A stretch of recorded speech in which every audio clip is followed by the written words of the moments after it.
Okay, good afternoon, everyone in the UK. If you're anywhere else, welcome.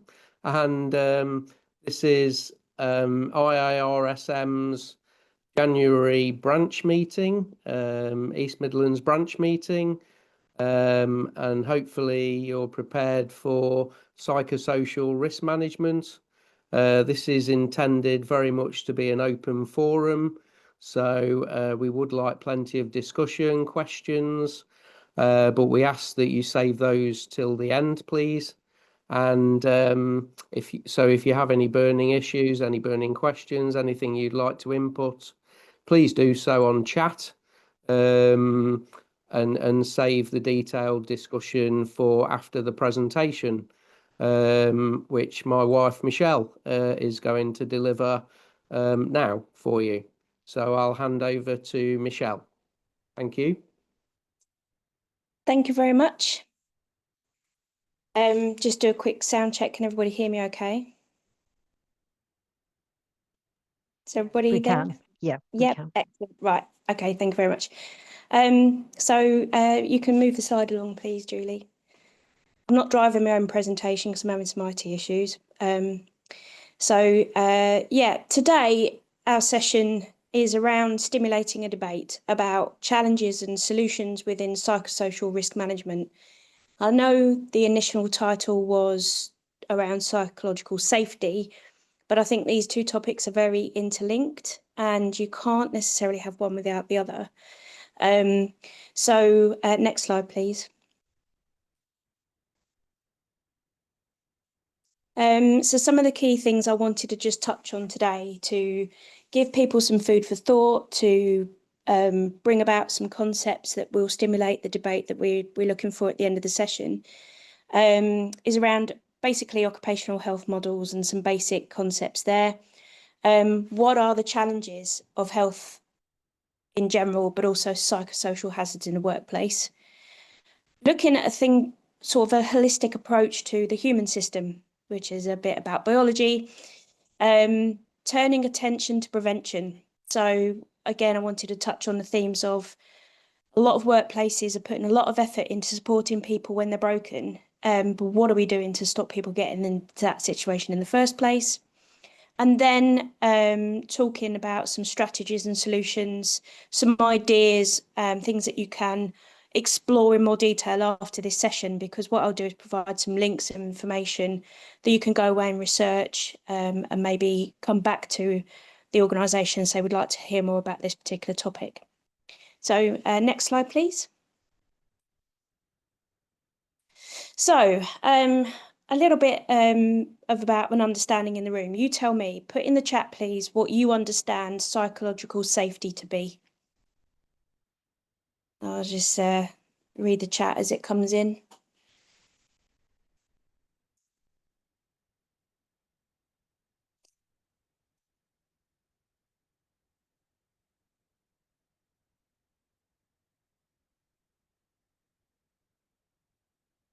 Not seeing anything at the moment, so please feel. Yep. Okay.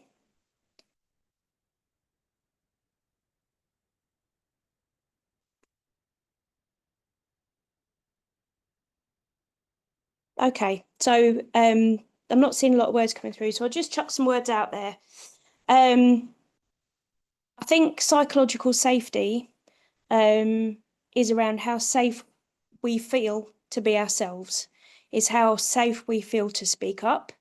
It's how safe we feel to report problems, mistakes, and psychosocial hazards are our individual and environmental factors that can contribute to that safe working environment. So psychological safety is not just around the issue of mental health, good or bad.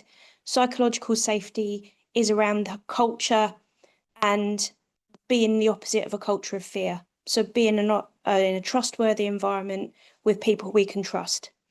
Psychosocial hazards are what I'm going to look at in a bit more in terms of risk management.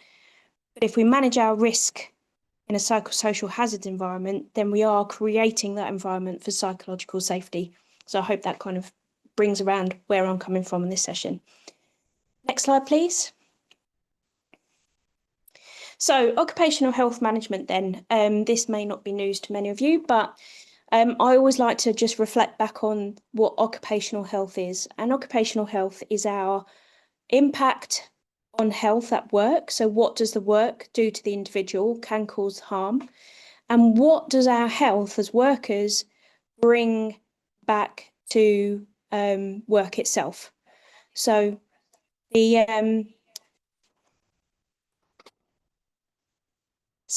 impact on work, if you think about this in a more general risk management environment, we're looking at the impact on safety, our health and the impact on our productivity, our health and our impact on quality, and health and our impact on the environment, and all of these good things that we're in the risk management environment for. And those equally have an impact on our health. So when we're talking about promoting good occupational health, good mental health, good physical health, we're looking at two concepts here. We're looking at what is the work doing to the individual, and we need to prevent that harm. That's our legal requirement. But also, what additional risk factors could we be bringing in through poor general health, poor well-being? So when we're talking about the impact of health, think about how does health impact work and how does work impact on health? And the other model I want to look at is the BOHS way of viewing the world. And this is based on a concept of the 3 Ws, which was born out of the Olympics and the health strategy for the Olympic Delivery Authority. And this is taking in the 3 components that create a good occupational health management system. We're looking at preventing ill health. We're looking at preventing those harmful exposures. We're looking at clinical interventions, which we have the legal requirement to do, but also see the benefit in. So our health surveillance, our rehabilitation, our bringing people back to work if they've gone off sick, or actually providing that clinical support to prevent going off sick. And then we've got well-being. And well-being is promoting and educating and giving opportunities for people to live their healthiest lives. And that's not the legal requirement, but it is widely recognised as a really good thing to do for employers. They see a lot of benefit from this. It can make somebody the employer of choice by providing good benefits.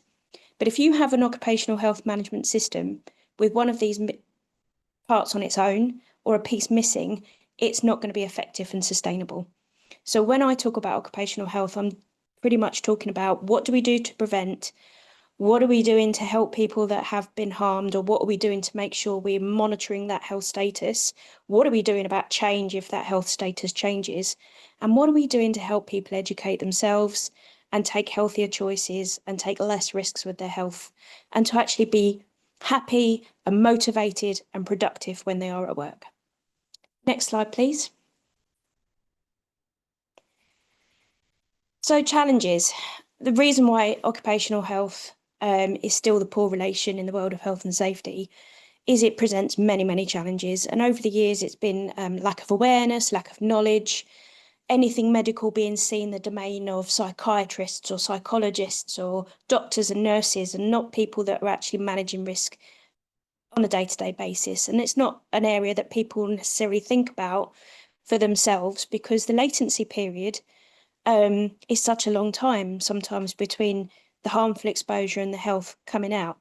And sometimes when we're talking about mental health, is people don't recognise early stages in themselves and are relying on other people to notice behaviour changes or to notice different things about them that might prompt that early discussion. So actually identifying psychosocial hazards, real and perceived, is an issue for employers. And I say real and perceived because people will say, oh, but that's very subjective. What one person finds a problem, another person might not find a problem. The issue is about how individuals feel and how safe they feel and the environment that they're in. And are we doing everything we can to eliminate those psychosocial hazards, real and perceived? Change management and keeping up with the times. So we may have well done stress risk assessments in the past. We may not have done any. But things change, and change management is critical. It is one of those things that really impacts on people impacts on the working environment we're in, and things can change very rapidly. And so we need a rapid response to manage change effectively. And change management is probably one of the most difficult things as risk managers we'll all come across. Focus on fixing individuals and not preventing an organisational source. So we tend to see the psychosocial risks that people perceive. We're talking about poor mental health and some of the physical health associated with that as an individual issue. But actually, if we try and fix all the individuals, we are not effectively reducing at source. And that's something that we need to have a wider mindset for. Not enough skills, resources, and compelling evidence available to people to win the argument. One of the hardest things I've ever done in numerous organisations is to convince them to do an organisational level stress risk assessment. And the hoops I've had to jump through to get that just past the door is unreal. You wouldn't get that for any kind of safety issue that was visible. So actually, people who are in that position of trying to move things forward, have they been given the resources, the skills, the knowledge, and actually a way to compel people to know it's the good thing to do? I've already touched on this, the latency of ill health, the hidden ill health, the health that people hide. You don't necessarily hear about everything that's going on. The hidden social consequences, things like addiction, relationship breakdowns. They're things that are going on in people's lives that can be brought to work and impacting on their ability to work safely, healthily, and in a good quality way. But also, work can drive these behaviours. People might start self-medicating through addiction. They might take risk outside of work in terms of gambling. So we need to think about these are impacts that people might have and what that brings to the workplace. Resilience. Now, resilience, we can train resilience, we can give people skills, but resilience is not a constant. And so somebody might consider themselves to be a resilient person until something very drastic happens in their lives. Grief, divorce, bereavement, all of these really high impactful situations have an impact on resilience. If we're in low resilience in our personal lives, we are going to be susceptible to workplace issues, and vice versa. If we have a difficult working environment, we are going to be less resilient to what life throws at us in general. So the concept of we can give resilient training and that's our job done, you need to appreciate that resilience is never a constant thing. It is like a bumpy ocean. There are some smooth times and there are some choppy times. Conflicting priorities, individual and organisational. So what can that mean? Well, we say one thing and we actually put pressure on to do another. Safety is our number one concept. It's our number one value. We're safe. We don't expect people to take risks. But the next breath is, but we will get this done on time. We will cut costs.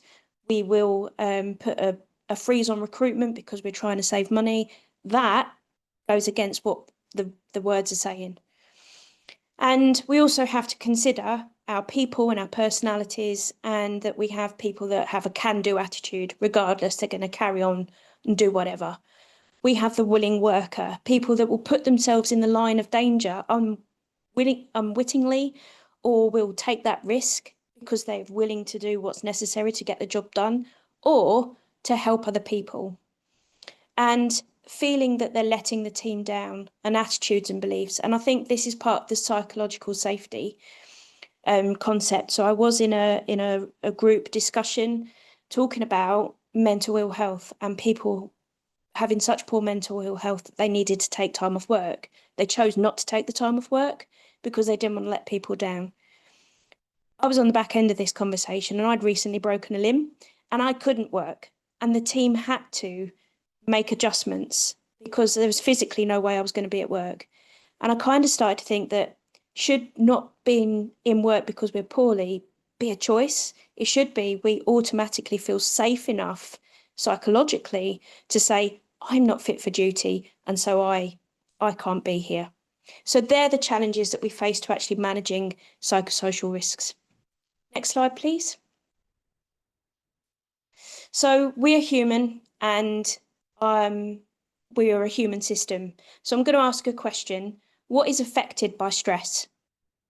What part of our body is affected by stress? I'll just type a few things in chat.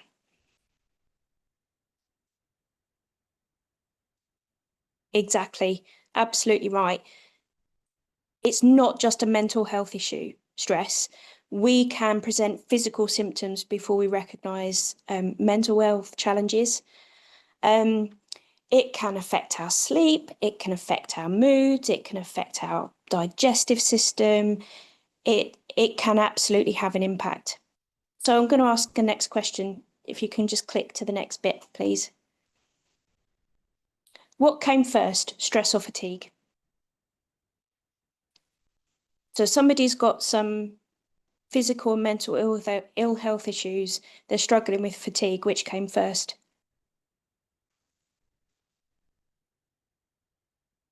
Okay. Anybody else?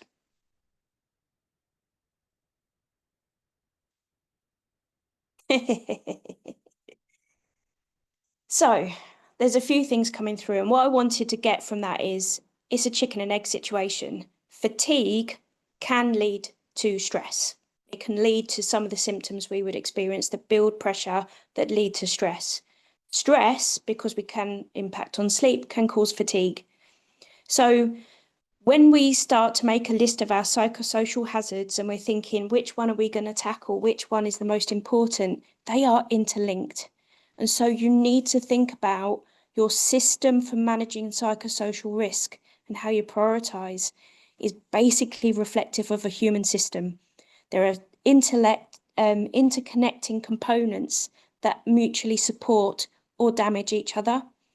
So if we think, well, we've got a stress problem and we're only looking at that and we're not looking at other psychosocial hazards and factors, we may not be addressing the whole thing. Failing to meet one of those psychosocial risk factors is going to have an impact on other things. Next slide, please.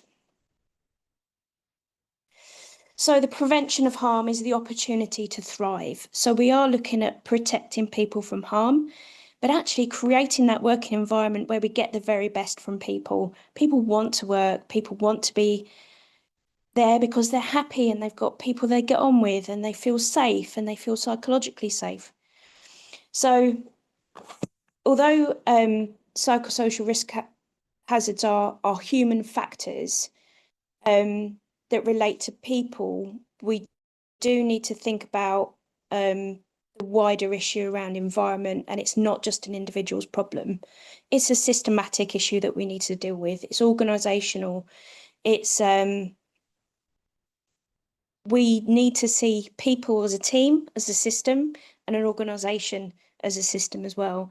And I know from one of the roles I've recently had where I felt psychologically safe with one manager and then changed, and I did not feel as safe. I didn't feel I could report problems. I didn't feel I could talk openly about issues I was seeing in the workplace. And so it wasn't my individual problem. That was a team and that was an organisational issue that we had to try and fix. Good quality assessments, organisational, team and individual, are what going to get us into a good place. So I think if we see one and not the other, it's a bit like the wheel where we talk about preventing ill health, having clinical interventions and looking at wellbeing and education. We need to think about assessments as organisational, team and individual. And the reason why we need to think about that is as people, we do have individual needs, we do have individual susceptibilities, we have individual strengths.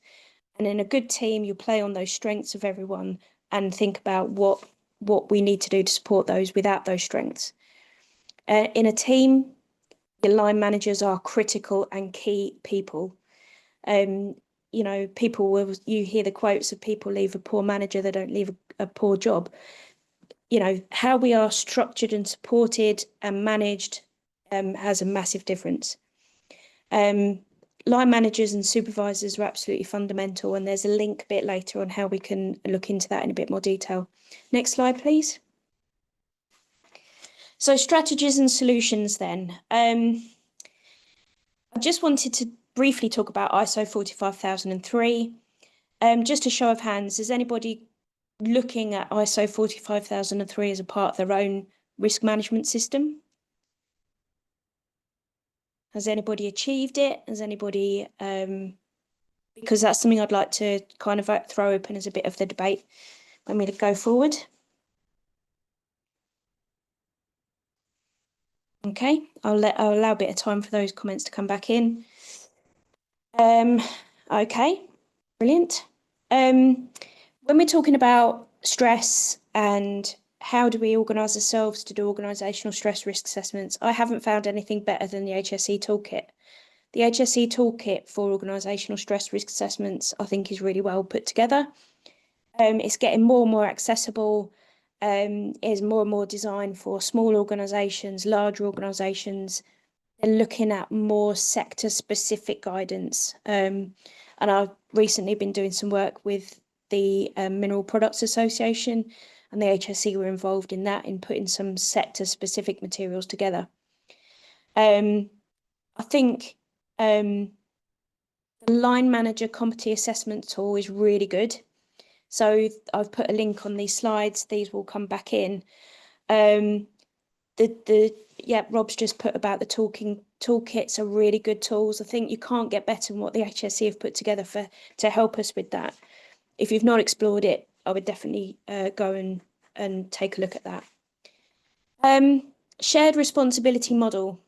So this is something I came across when I was researching fatigue management many years ago for a construction project, and they really wanted to address the issue of fatigue in the workforce. And it's a concept I found by looking at the Australian mining industry. And I've put a link there to a starter that will be a bit of a spider web for you to look at. And the shared responsibility model, I think, addresses some of the things that employers sometimes come back with we're not here to nursemaid people. We're not a nanny state. We can't force people to do these things. Why should we be doing this when it's, people should just be looking out for themselves? And to a point, that's right. Many of us would say we don't go out and have a skinful the night before we're due to go to work. We don't, we look after ourselves so that we are fit for duty. The shared responsibility model really breaks down what the employer has to do, the legal responsibilities an employer has to look after mental health, physical well-being. This is by not having conflicting policies and procedures that compel people to work beyond their working capabilities. It's a lot not having people on constant on call. It's about different shift patterns and being sensible and actually organising work to promote good health and meet the legal requirements, if nothing else. The shared responsibility comes in as an employee. I'm going to do everything I can to be fit for duty. But the well-being piece woven into that is the employer has an opportunity to give that level of education, information, support, access to healthcare, access to counselling, access to rehabilitation to make sure people can be the very best of themselves. And it's that opportunity of well-being provision that Dame Carol Black picked out a long time ago now in working for a healthier Britain, is employers are prime people to provide these opportunities that people will struggle to get access to through the NHS or through having to take time off work. So everything we can do as an employer, as a good employer, to promote that educational piece and to give people opportunities helps with that shared responsibility model. I really recommend people go and have a read around that subject because it's really, really good. And it also is a way to counter the argument when people are saying, why should I be investing all this resource into well-being? Surely people have a duty to look after themselves. Actually, yes, but we can help with that. And there are benefits in helping with that. Fatigue management is something I always struggle to really get a handle on, to be able to give a really good, useful, practical tip to people. And some of the things I've been looking at are wearable tech. So actually having things like smartwatches that help people monitor their own fatigue. You don't necessarily have to gather the data if people are worried about their data being used for things. But as a tracker for an individual, there are some really good resources out there that can help inform your plan, do, check, act. How do we plan to reduce fatigue? Well, we look at shift patterns, we look at working etiquette, we look at people not being encouraged to send emails at the middle of the night and expecting people to respond, people working on weekends or work days when they are, when they should be on annual leave. The check-in and the monitoring part I've always found difficult, because that is difficult to get people to interact with. We can do sleep studies, we can ask people to do the sleep score index, but it's stuff that people just don't find the time to do. So there's some links there on that slide around some wearable tech that I've looked at, that if I was going down that kind of project again, I would use. And in terms of management resources for psychological safety and psychosocial hazard, the Australians are really, really running ahead with this. So there's a link there to a company that I regularly tap into called Flourish DX. They offer a load of free training, free resources, free assessment tools that really, really help with identifying psychosocial risks, helping you establish where you are with gap assessments. And I would look at WorkSafe Australia, because of their now legal framework is so geared around psychosocial that it's really good. Next slide, please. So in summary, we've been looking at psychosocial factors as a system in the body, system in our environment, system in our organisation. So we need to have a systematic thinking when we're looking at these issues. We've looked at psychosocial hazards and failing to manage these and what it means, and the risks impact on our quality, productivity, safety, the environment, our ability to be a sustainable business. So it has such a wide impact, not just on individuals, but organisationally. The impact of not managing psychosocial hazards is vast. We're looking at prevention. Look at what we're doing to prevent these things. Are we putting all our resources into supporting people when they're broken or when it's too late? And think about that plan, do, check, act. What do we do to make good plans? What can we do to monitor? And monitoring health and psychosocial issues is not easy, because we're relying on information being shared by individuals. But, maybe there's some piece around that. Next slide. So a thank you from me for listening. I kind of haven't met the brief of keeping it that brief, but it does allow us some time now to go on to the next stage. So next slide, please.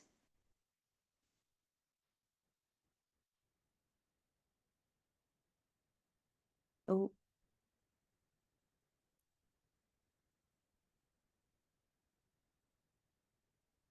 So yeah, so now we come to kind of what we wanted to get from this is a bit of an open forum.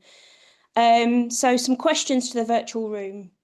What challenges resonate with you? What have we kind of briefly raced through and touched on that resonate with you right now? What strategies have you put in place that you would like to share? Because we've all been working on different things at different stages. Some of us have had successes, some of us have not. And what have we learned from failure? And have you seen an impact on quality, productivity, good or bad, that have been influenced by psychosocial hazards? In this, either in the chat, or I think we're going to sort of open up with cameras and mics. You can sort of unmute yourselves. Share your top tips. What tools and resources would you think are good, that are worth other people looking at? Add it to the chat. And what I will do with the transcript from the video is I will go through it and I will try and pull out some of these resources and create an additional slide that will be put into the pack and shared, so we can all learn from these good information and make the most of this network. Ask for help. If there's anything that you've got a particular issue with, just put it out there and see who's got the solution, because we've all been working on different things. People will have an answer or at least a suggestion. And use the chat to reach out to offer support. If there's something that you're hearing that you say, actually, I've done a piece of work on this, it's really good, and share it. Feel free to connect and get in touch with everyone. So that is the end of the slides. I'll start with, has anybody got any particular questions?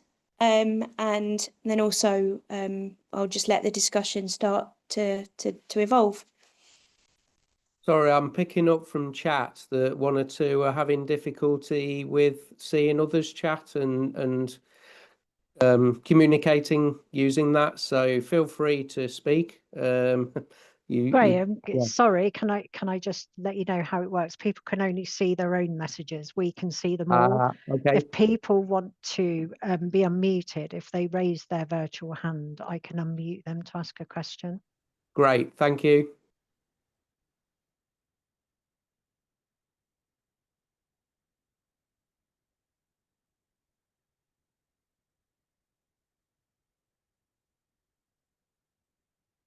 Right, shared responsibility. Yeah, when we were looking at this with construction, and it wasn't quite as mature as it is now, we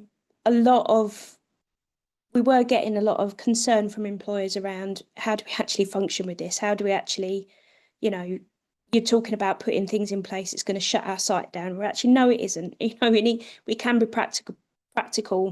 So we started to look at the fatigue index and using what was available then was the HSE calculator.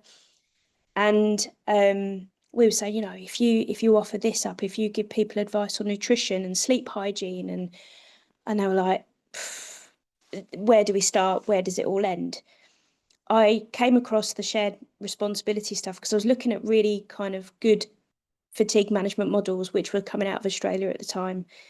And by saying, actually, if your policies and procedures say, we will do this to reduce the risk, we will provide you with opportunities, it is your responsibility to take up those opportunities.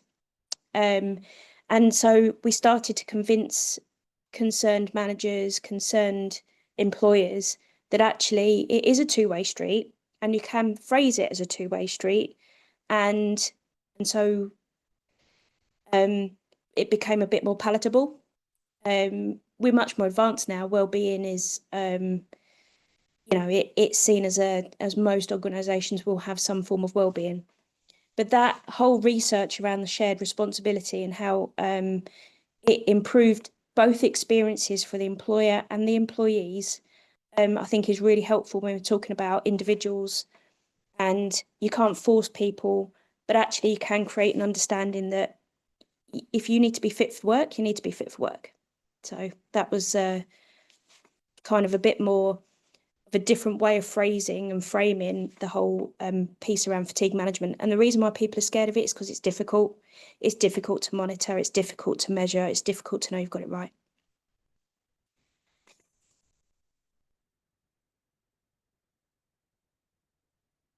Anything else? I did see a couple of things pop up in the chat there. So let me just double check. So yes, like I said, feel free to unmute if you want to say anything. Has anybody got, I suppose the question out there is, has anybody got serious concerns about an issue at the moment that they think they could use some support from other people on? Some ideas to generate some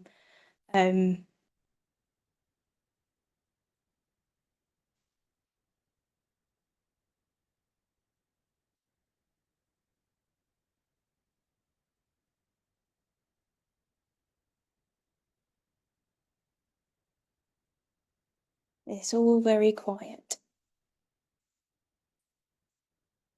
So I have actually got a question.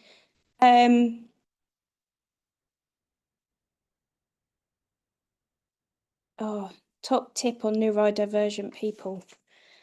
So that's a good question. I think to start with is actually line manager awareness training on what neurodivergency is. Because from my own experience, I found that trying to explain how neurodiversity impacts life is difficult without making it sound like it's pathetic.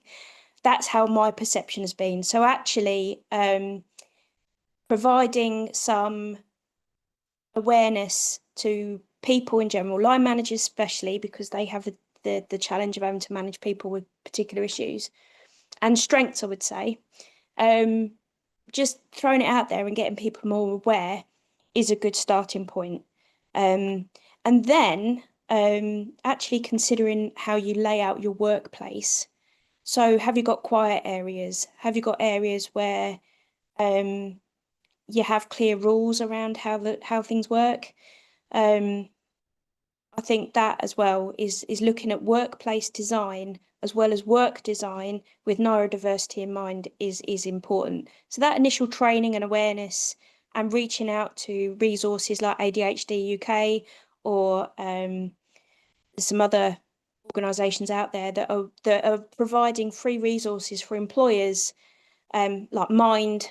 They've got some really good resources as well that are freely available to help people manage in that situation. So that's kind of something I would say is necessary.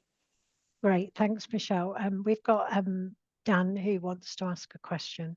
Let me just unmute him. So you should be good to go now, Dan. Okay, cool. Thanks, Julie. Hi, Michelle. Thanks. I was just going to share some of my experiences, really. Hoping not reverberating much. I'm in the office. The door. So, I think, like I say, it sort of overlaps with neurodiversity. So we have got some tools in the workspace that help people. I think it's naturally speaking that we use. We've got a couple of people that they're not very confident in writing. So the software that we've allowed them to use, and again, we're open up to all people now, so they don't necessarily have to identify as neurodivergent if they don't, just to allow them to report rights easier by just, speaking using the headset rather than physically writing, because that's what they find as one of their blockers. The other things that we've tried to do is just talk to people openly and honestly, try to see what their needs are. So some people within the team that I've got, need regular communication. So I've got daily catch up with some people. Some people don't necessarily want to be contacted all the time because they think that I might be on the back. So with those people, we just set up an ad hoc, contact me when you need to, sorts of things. But like I said, I think everyone, even within psychological neurodiversity space, everyone's different. And it's just trying to understand the needs, and the needs of one may not necessarily satisfy the needs of another. So it can be quite difficult. But I think having the conversation is the first start, and I find that's been one of the most effective things that we've done so far at our workplace. The second one is setting up frameworks or networks within the workspace for people to be able to get together, talk openly and honestly about issues that they have and any potential resolutions to solve them. Yeah, I think that's just a really good starting point, is talking. And I think this is where psychological safety really comes in, is do we have an organisation where we feel safe to be ourselves, where you feel safe to be able to talk openly about it, but also do we have an organisation that understands that people might not want to share it, and we can, support people in any way that they need to be supported. But talking is really good. Have you come across the wellness action plans in Mind? Because they are really good at having like an informal but formal agreement between a manager and an individual. So it's kind of these unwritten rules. It's I understand that if you need to take yourself off and have some quiet time, that's what you need, and you don't have to explain yourself. It's all kind of these sort of things. And worked with an organisation that implemented wellness action plans for all kinds of things. It's mainly aimed at mental good health, but I've used it for other things. But actually, it kept people in work. It made people that had been out of work through their disabilities have the confidence that they could work in a way that they had agreed with their manager. It was nobody else's, it wasn't necessarily all made public, but there was some understanding about what the support would be. So on the Mind website, if you do look up wellness action plans, they've got an employer's guide, which is for line managers, an employee's guide, and they're both on the same kind of level, but talking about as a line manager, how do you support somebody with one of these? As an employee, how do you approach your manager to get one of these? And I think they're really useful, and you get that through talking. And it's that conversation.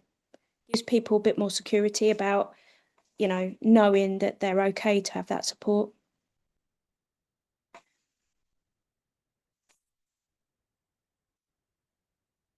So I'm just going to scan through. Sorry, go on. Sorry, I am just having a quick scan through because I can see the chat now. So Rob's put up there that we have a form process called This Is Me, which allows the employee to have a rich conversation with the line manager about their needs, challenges, differences, and ways of working. I mean, that sounds like the ideal kind of thing. That's similar lines to what Mind have. So that's really good. And again, pointing out that Microsoft are actually doing quite a lot now on free resources to help with neurodiversity and learning disabilities. I've actually just started using OneNote with speech to text. It's actually quite good. That's freely available. So there are lots and lots of things available now. It's just learning where they are. So actually sharing these, that's why I wanted people to share, so we can actually create a list of people to go back and have a look at. We'll put some of these things out on LinkedIn for anyone who's interested. We'll put some of the useful tools on there for you. Okay. Anybody else want to raise their hand and either share something or say a challenge they have and see if anybody else, not just me, but anybody else has the answer?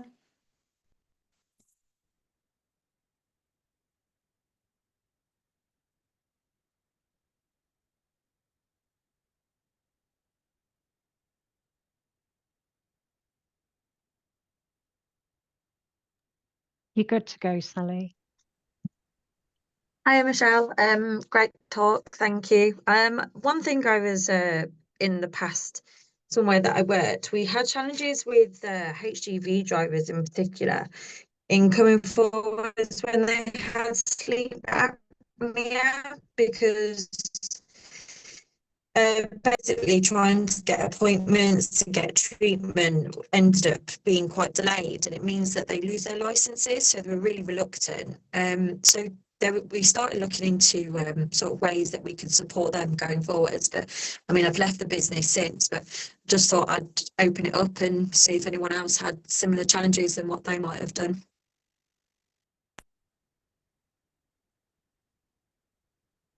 Well, thanks, Sally. I think while we're waiting for somebody to come into that conversation, one of the working groups that I've worked with as well, drivers, night shift workers, like contracting gangs on the road, that road surfacing operatives struggle to get the right clinical advice. In fact, their health surveillance appointments might be the only clinical contact they have. So I do think if you've got work groups that find it hard to get access, then providing that access is really, really helpful. Like GP Online, out of hours access to things, the ability to have appointments in work, again, psychologically safe. People feel like they can't take time off work, or if you have a workforce that are unpaid, if they take time off, they won't go and get their health seen to. So it's a really, really good thing you've raised there, Sal. Thanks. It's yeah, those hidden work groups that won't take time, can't take the time, that don't get access. Be interested to hear if anybody has got some resources that they've put in place.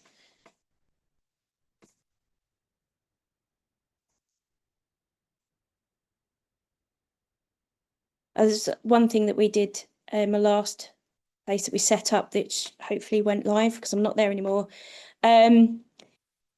is we would be doing health surveillance, and we had a report of lots of people getting ear infections because of their working environment and their hearing protection. So we've actually set up with the occupational health provider to do ear clinics at the same time. So they're coming in for their health surveillance rather than losing and more downtime. We've actually set up a clinic where they get their ears cleaned, where they get some education around how to look after their ear health. So it's actually kind of doubling up on the appointment. It was going to be 2 hours rather than 1, but actually that saved a whole load of time and effort and would be great value to everyone involved.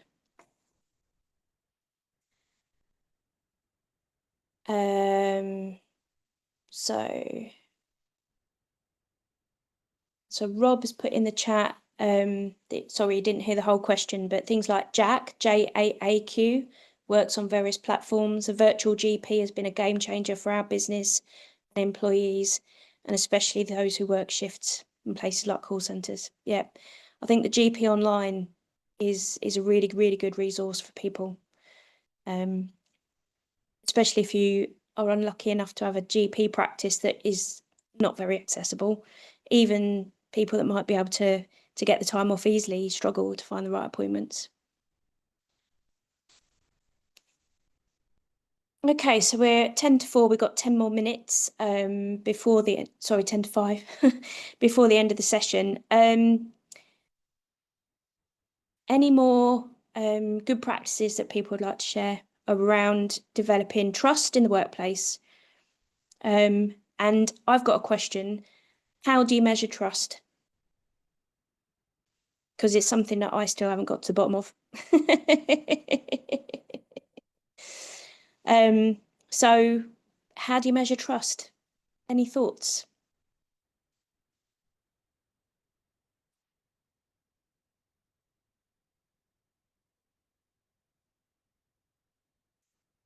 I think we've previously worked in environments where they've done engagement surveys, but they always seem to ask the wrong questions. They always seem to be questions that are geared up to serve the employer's needs. But I have found sometimes they don't ask the right questions. So coach survey tools, yep, that's a good. Organisations like Thrive. Okay, I've not come across Thrive, so I will check that out.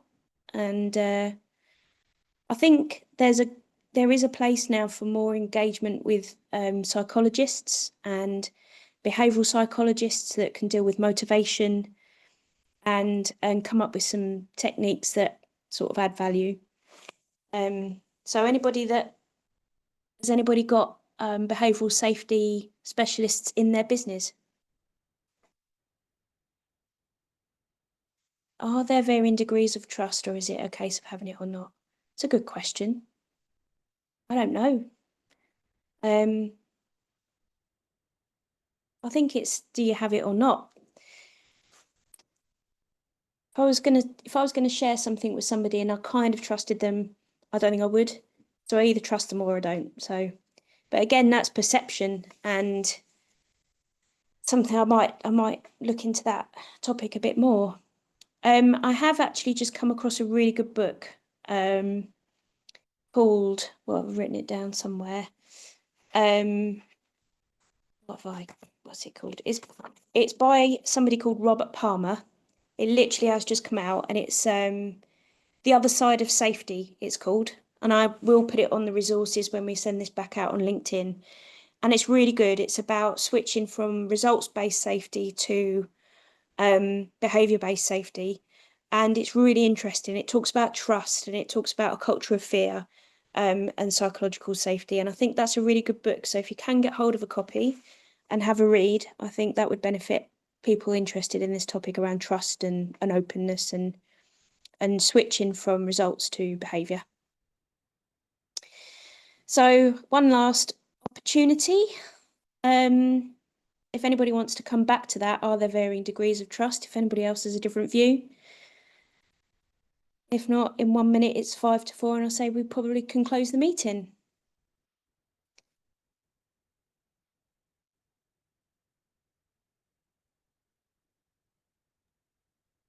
I'd Okay. just like to thank yourself, Michelle, and everybody for participating. I think it's been really great.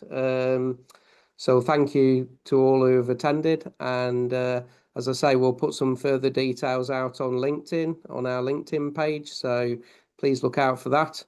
And let's keep talking, because the only way we're going to improve is if we share notes and thoughts and improve together. So yeah, thank you all. Oh, thanks everyone. It's been really enjoyable. And speak to you again about it soon, hopefully. Thank you both. And just to let everybody know, once I've uploaded the video, it will be available on the IIRSM member resource hub if you'd like to rewatch. Thank you so much, Michelle, and for your help, Graham. It's really interesting, and I hope to see you at the next East Midlands branch webinar. Good night, everyone. Thank you. Bye. Bye, everyone.